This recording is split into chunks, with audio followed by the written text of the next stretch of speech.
फिर से Shekhawati mission 100 test series में आप सभी का हार्दिक स्वागत है।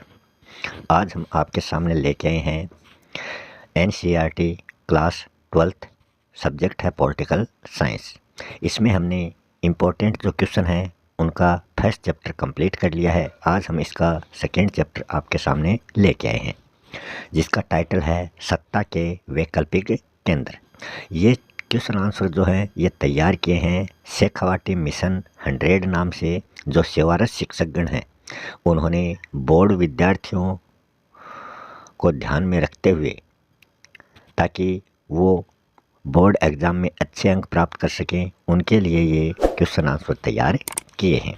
अगर आपने अभी तक चैनल को सब्सक्राइब नहीं किया है, चैनल को सब्सक्राइब करें और वीडियो को लाइक शेयर करें। इसमें हम देखते हैं पहला क्वेश्चन। इस चैप्टर से 6 अंक के क्वेश्चन आपसे पूछे जाने हैं। पहला क्वेश्चन है, यूरोपीय आर्थिक सहयोग संगठन की स्थापना कब की गई थी? तो इसकी स्थापना 1948 ईस्वी को की गई थी। नेक्स्ट है, यूरोपीय परिषद का गठन कब किया गया था? तो इसका गठन 1949 ईस्वी में किया गया था।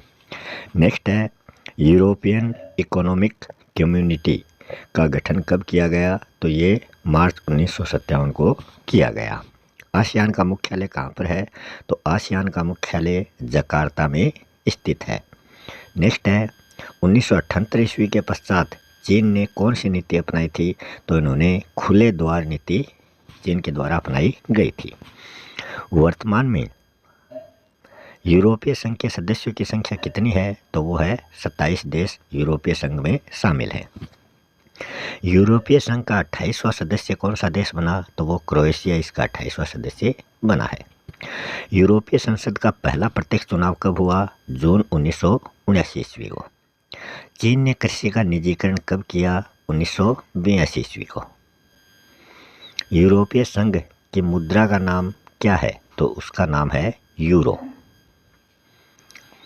किस संधि ने यूरोपीय समुदाय के देशों के बीच सीमा नियंत्रण स्थापित किया? वो है सांगेन संधि, सेलन संधि, जून 1985। आसियान क्षेत्रीय मंच ARF की स्थापना 1994 ईस्वी को हुई थी। यूरोपीय संघ के कौन से देश UNO की सुरक्षा परिषद का स्थायी सदस्य है? तो वो है फ्रांस। यूरोपीय संघ के झंडे में 12 सितारे क्यों हैं? यूरोपीय संघ का जो झंडा उसमें 12 सितारे इसलिए हैं क्योंकि 12 की संख्या को वहाँ पारंपरिक रूप से पूर्णता, समग्रता एवं एकता का प्रतीक माना जाता है। नेक्स्ट क्वेश्चन है, आसियान के झंडे का प्रतीक चिन्ह क्या है? तो वो है धान की बालियाँ। आसियान शैली किसे कहा जाता है? तो आसियान देशों की अनौपचारिक, टकराव रहित और सहयोगात्मक मेल मिलाप की जो नीति है उसको आसियान शैली कहा जाता है। यूरोपीय संघ को शांति का नोबेल पुरस्कार 2012 ईस्वी में मिला था।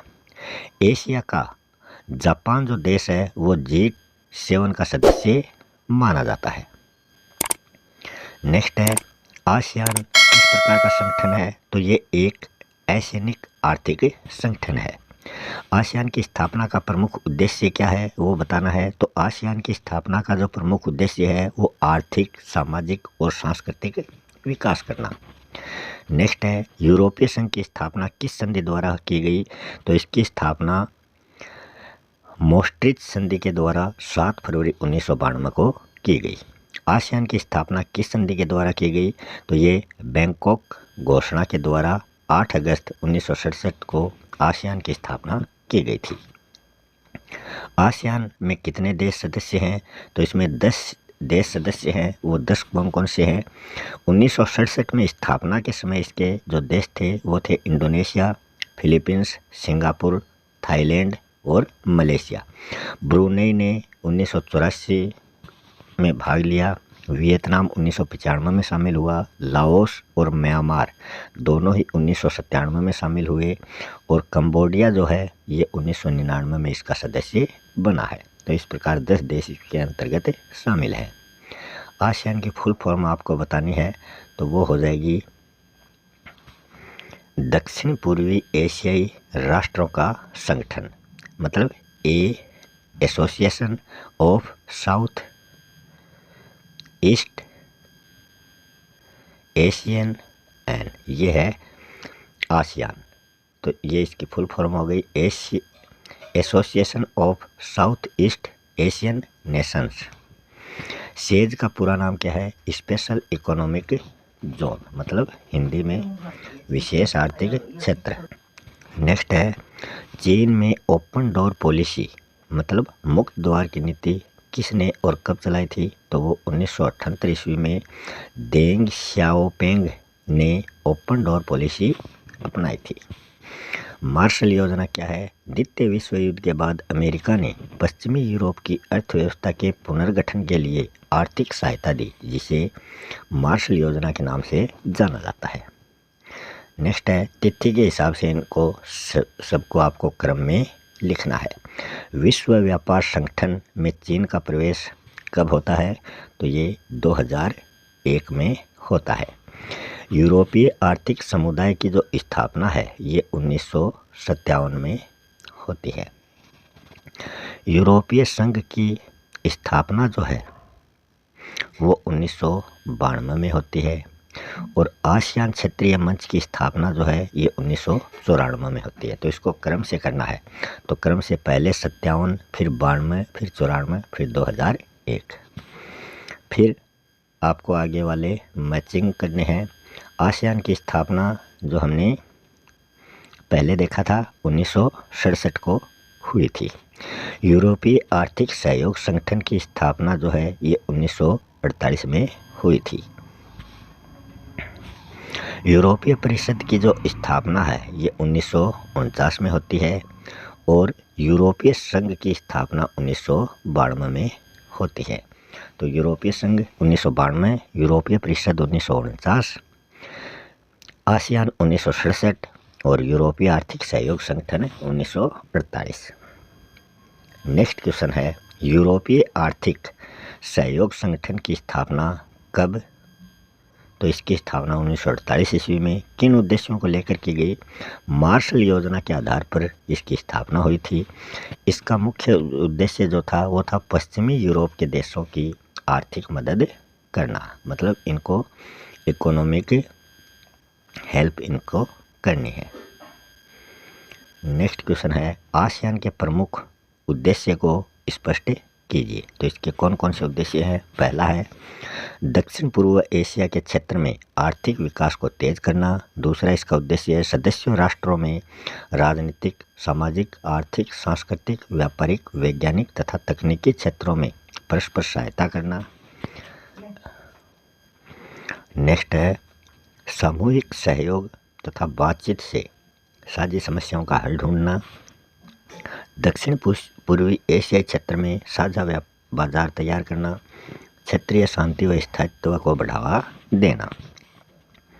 नेक्स्ट क्वेश्चन है आसियान तेजी से बढ़ता हुआ एक महत्वपूर्ण संगठन है। इस कथन के पक्ष में आपको तर्क देने हैं, या फिर इस क्वेश्चन को हम इस प्रकार भी बोल सकते हैं।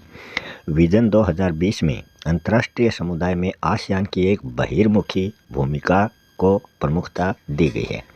इस कथन के पक्ष में तर्क दीजिए, या फिर इसी क्वेश्चन का तीसरा रूप है आसियान की प्रासंगिकता अथवा महत्व पर टिप्पणी कीजिए। तीनों ही क्वेश्चनों का एक ही जवाब है जो हम देखने जा रहे हैं।